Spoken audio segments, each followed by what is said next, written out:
अस्सलामुअलैकुम वरहमतुल्लाहि वबरकातुहू। इस दुआ के साथ कि अल्लाह आपकी आंखों में कभी गम के आंसू न दे। शुरू करने से पहले दुरूद शरीफ जरूर पढ़ लें। या अल्लाह वेबसाइट ऑफिशियल चैनल पर यह अमल आपको बता रहा हूँ। ये मोहब्बत के लिए दुनिया में आज तक का सबसे ज्यादा आजमूदा अमल है। और यूं मान लीजिए कि जिसने इसे सिर्फ एक ही दिन भी पढ़ लिया तो उसका महबूब उसके लिए फौरन आहें भरने लगता है। सारी नाराजगी, सारा गुस्सा वो अपने आप ही बिना आपसे गिला शिकवे किए भूलने लगेगा। और अगर वो आपसे शादी के वादे करके मुकर गया है, या फिर कोई आपको धोखा दे रहा है, या फिर कई मामलों में यहाँ तक के बात पहुंच जाती है कि सामने वाला किसी और से शादी तक कर रहा होता है, मगर आपको उसकी खबर तक नहीं रहती, वो आपसे छुपाता है, तो मोहब्बत के पहाड़ जैसे मसले भी फौरन सुलझ जाएंगे। हदीस मुबारका के इस दुआ की बड़ी फजीलत बताई गई है और सैयद गौस अली साहब का बतलाया हुआ बहुत आसान अमल है। जो कोई भी शख्स ये चाहे कि इसे पढ़ने से किसी इंसान की मोहब्बत उन्हें हासिल हो जाए, तो उन्हें चाहिए कि इस अमल के पहले या बाद में थोड़ा सदका जरूर दे दें। और हो सके तो कबूतर या किसी भी परिंदे चरिंदे को या जानवर को भी आप खाना खिला सकते हैं, तो इंशाअल्लाह सारी आड़ी रुकावटें खत्म हो जाएंगी। और नमाज की पाबंदी सबसे पहले जरूरी है। अमल पढ़ने का तरीका बहुत ही आसान है। आपको रात को इशा के बाद कभी भी ये अमल पढ़ लेना है। कई बार मेरी बहनें और भाई फोन पर मुझसे पूछते हैं कि क्या मैं अमल दिन भर में कभी भी पढ़ सकती हूँ? तो जी हाँ, आप पढ़ सकते हैं, लेकिन जिस भी वक्त पढ़ें उस वक्त आपके आसपास सुकून होना लाजमी है।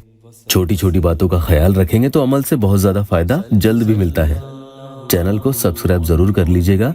सबसे अव्वल 11 मरतबा कोई भी दुरूद शरीफ पढ़ लें। दुरूद इब्राहिमी पढ़ें तो ज्यादा और भी अच्छा है। और आप अपनी आंखें बंद करके उस इंसान का तस्वुर भी करें और अपने मोहब्बत के मसले के बारे में सोचते हुए ये अमल आपको पढ़ना है। आपने ये चीज महसूस की होगी कि किसी इंसान को बार बार देखने से उससे मोहब्बत पैदा होने लगती है।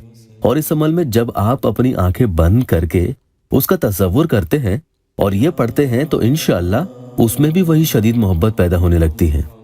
उसके ख्यालों में आप पहुंच जाते हैं और उसे हर तरफ आपका चेहरा दिखाई देने लगेगा।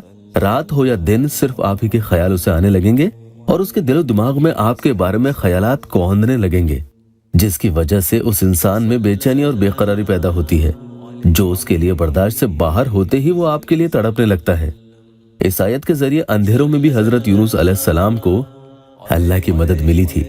और इंशाअल्लाह सामने वाले के दिल के अंदर कितनी ही गहराई में आपकी मोहब्बत छुपी होगी, वो फिर से नूर से मुनव्वर होगी और उसके दिल में आपके लिए मोहब्बत जगमगा उठेगी, भले ही कितनी ही गहराई में हो।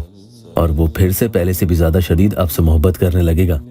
चाहे तो हर नमाज के बाद भी उसके दिल में अपने लिए मोहब्बत पैदा करने की नियत अपने दिल में रखते हुए इस अमल को पढ़ सकते हैं। ला इलाहा इल्ला अंता सुब्हानका इन्नी कुन्तु मिनज़ ज़ालिमीन।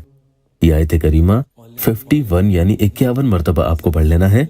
और फिर पढ़ेंगे अल्लाहुम्मा अंतल कादिरु, अल्लाहुम्मा अंतल मुक़्तदिरु, अल्लाहुम्मा अंतल वदूदु। इसके बाद एक बार वो दुआ करें जो आपको मोहब्बत में चाहिए। ये तीनों मिलाकर मैंने 1 मरतबा पढ़ लिया है। इस तरीके से आपको 7 मरतबा ये पढ़ लेने हैं। इसके बाद एक बार वो दुआ करें जो आपकी मोहब्बत में आपको चाहिए। याद रखना कि मकसद जायज होना लाजमी है। और आखिर में फिर से दुरूद शरीफ 11 मरतबा पढ़ लें और उसके बाद अपने मकसद की दुआ करें।